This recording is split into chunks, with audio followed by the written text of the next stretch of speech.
This Faith and Finance podcast is underwritten in part by Guidestone. Guidestone envisions a world transformed by Christian investing. Through screening, corporate engagement, and impact investing, our investment strategies allow investors to be more proactive with their investment dollars to make a meaningful difference in the world while preparing for their financial future. Learn more at guidestonefunds.com/faith.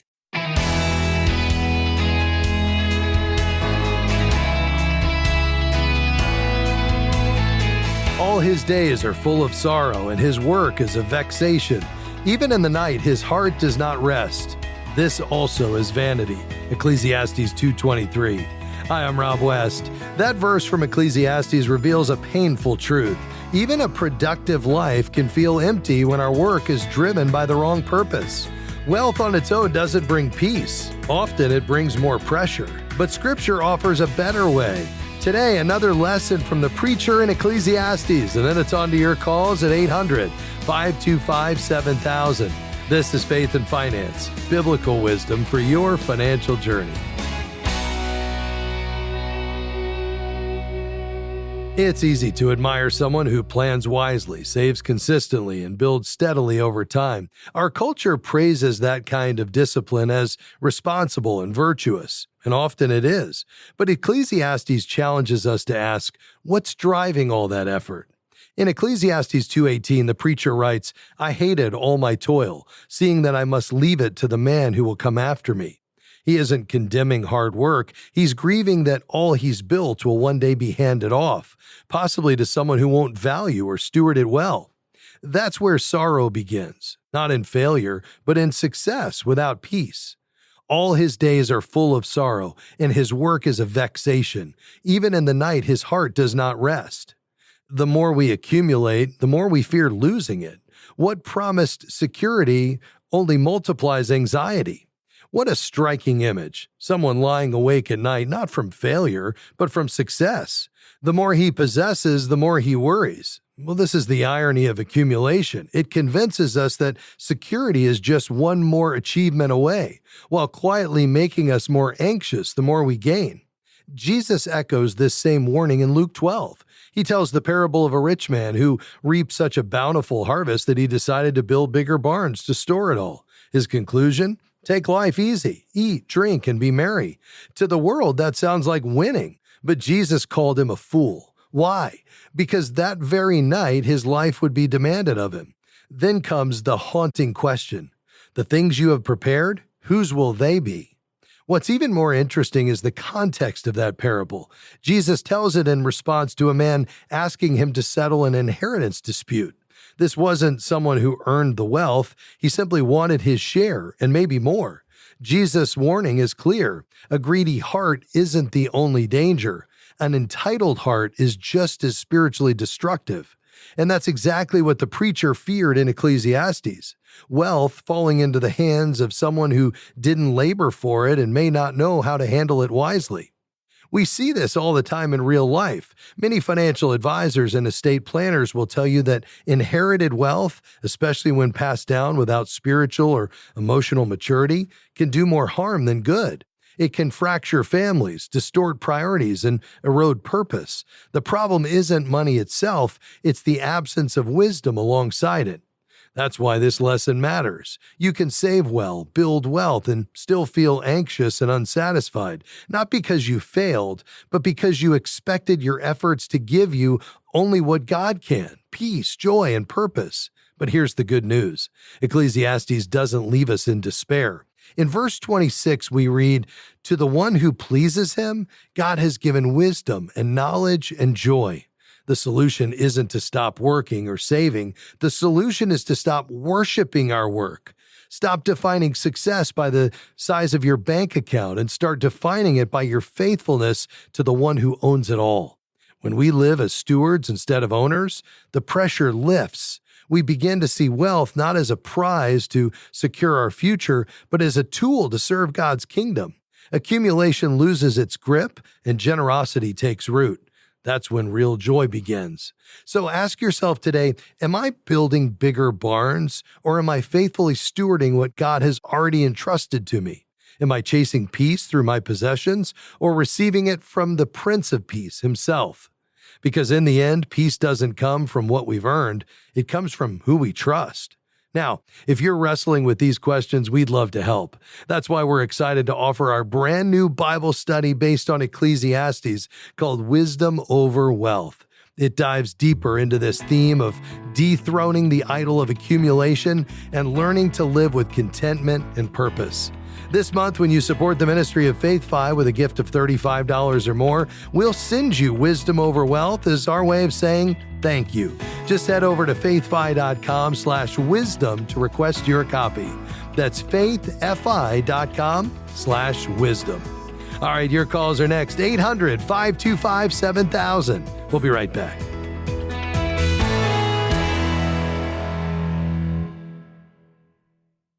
We're grateful for support from Guidestone, whose diversified suite of investment solutions align with Christian values to create positive change in the world. More information is available at guidestonefunds.com/faith. Investing involves risk, including potential loss of principal. Carefully consider the investment objectives, risks, charges, and expenses of Guidestone funds before investing. They're distributed by Foresight Funds Distributors, LLC, which is not an advisory affiliate, a registered investment advisor, nor do they provide investment advice.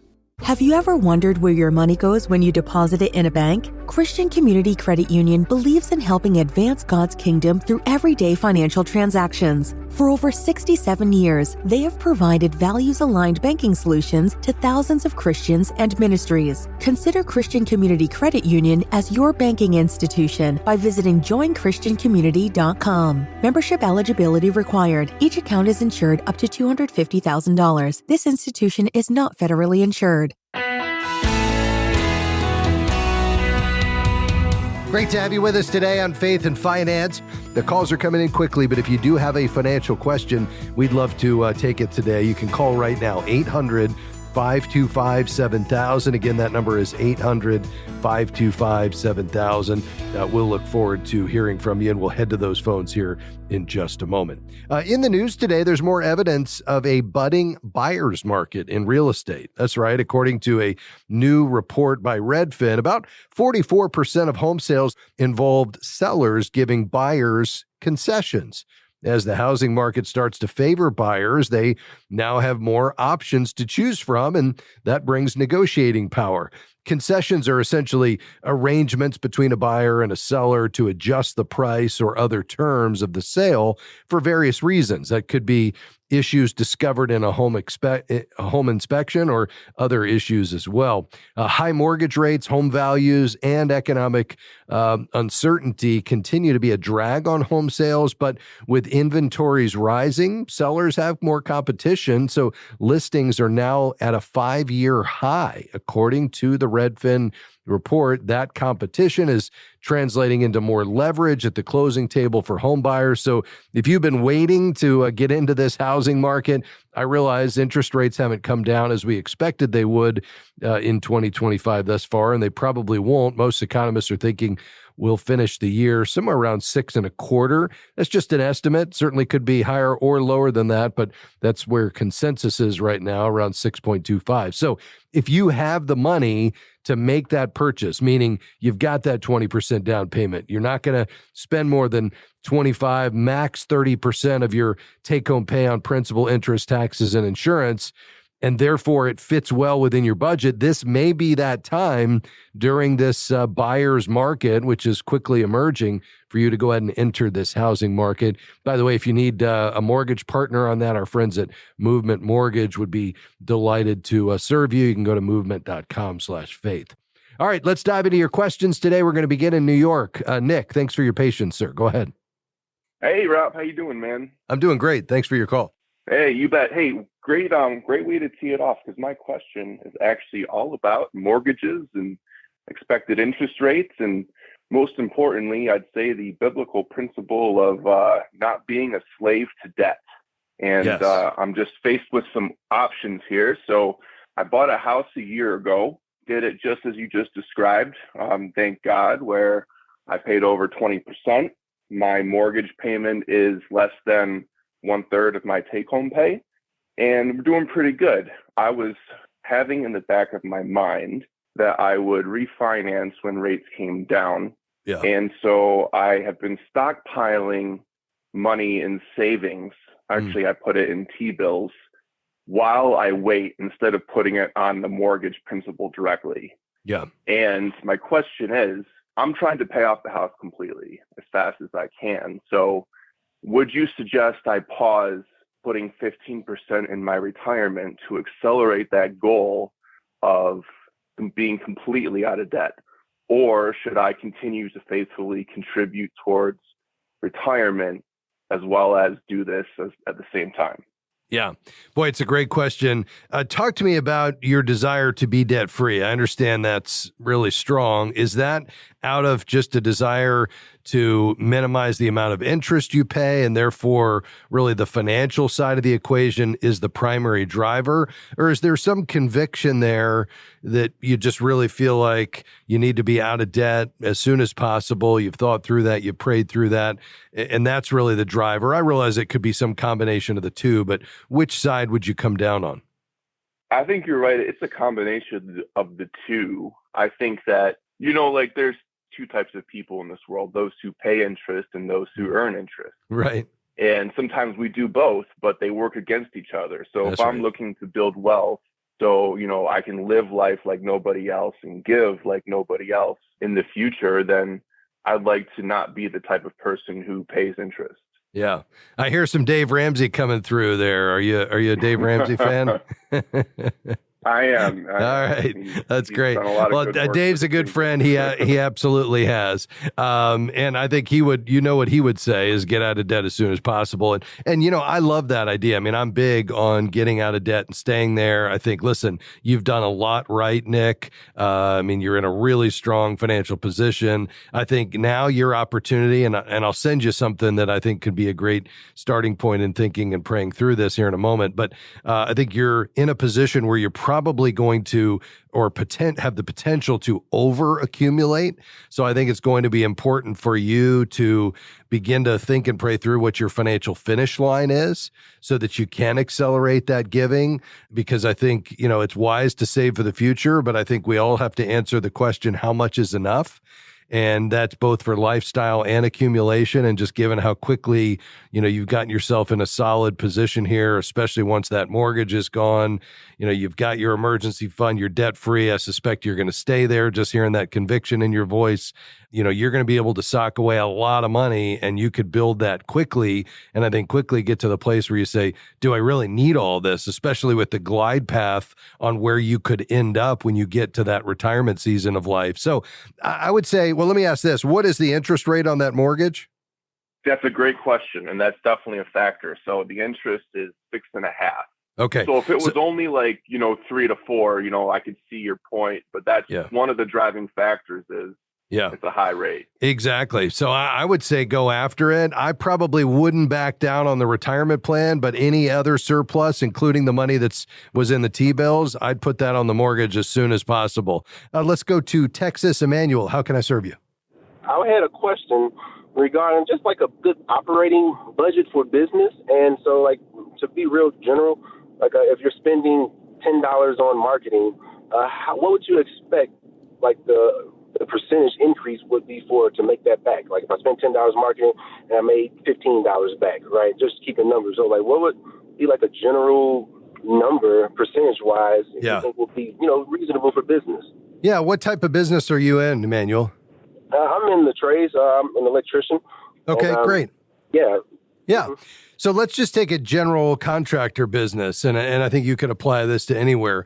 A good general markup for a contractor business is usually in the range of 15 to 20% over the cost of labor, materials, and other direct expenses. So the markup allows for you to cover your overhead costs. So we're talking about, insurance, office expenses, equipment, and generate some profit. It's, of course, based on, several factors. So, depending on the industry and the location, if you're in a high demand area or specific trades, and I would put yours in these categories. You mentioned electrical, plumbing, would be the same, where the markup might be higher than just a general contractor. I would expect an electrical contractor or a plumber to have a markup of about 25% or more, while you're in a, competitive area. Now, if there's lower demand, it obviously could be lower. You need to let the market dictate.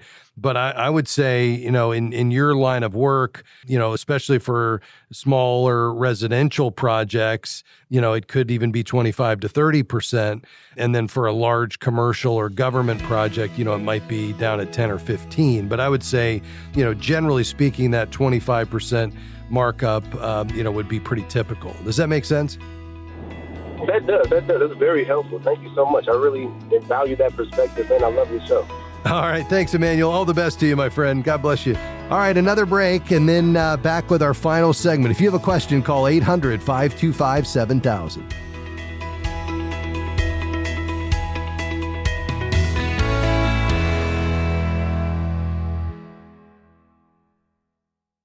We work, we earn, we save. But is that all there is? The book of Ecclesiastes gives us an entirely new perspective on money that impacts our day-to-day lives. Faith-Fi study, Wisdom Over Wealth, unpacks life-changing biblical truths about wealth, work, and contentment. This resource will help you grow in how you handle wealth by deepening your trust in God. Get your copy when you become a Faith-Fi partner with a gift of $35 a month or $400 a year at faithfi.com/partner. Faith and Finance is grateful for support from Sound Mind Investing. If you have money in an investment account, sometimes the stock market can seem like a roller coaster. But it's possible to enjoy both profit and peace of mind as a do-it-yourself investor, no matter what's happening in the market. A short video webinar about that is available at soundmindinvesting.org. Financial wisdom for living well. soundmindinvesting.org.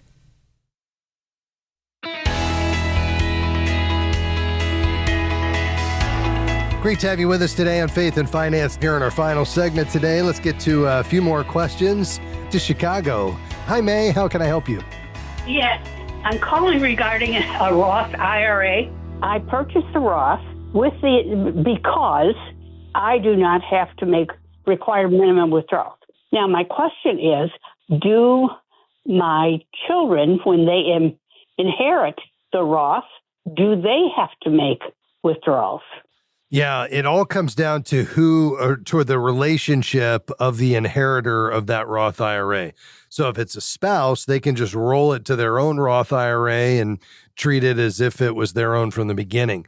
If it's a non-spouse beneficiary and they're not, eligible for any exceptions because, they have maybe a disability or something like that, but a typical non-spouse beneficiary, they would be subject to the 10-year rule. So this came into place through the Secure Act 2.0 in 2022. And so typically adult children would then have to empty the entire Roth IRA by December 31st of the 10th year after your death. Now, there's no required minimums because unlike traditional IRAs, Roth IRAs are not required to take annual RMDs. So they would just need to make sure they take the money out completely by the 10th year following your death. And when they take it out, there's no tax on it so long as that account had been, open for at least 5 years. I see. Okay. Yeah. So your children cannot inherit this just like a cash inheritance. Well, they can in the sense that they can get the money out tax-free, but they can't just leave it there and let it go forever. They would be subject to that 10-year rule. 10-year rule. All right. Well, thank you very much. All right. Been very helpful. Well, I'm so glad, May. Thank you for calling today. To Kansas City. Hi, Ralph. How can we help? Hi, Rob. My question goes back to the $8,000 maximum that you can put in a Roth IRA if you're over 50.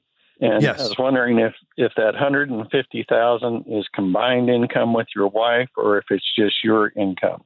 Yeah, it goes down to your filing status. And so if you're married filing jointly, which I assume you are, is that right? Yeah. Yeah.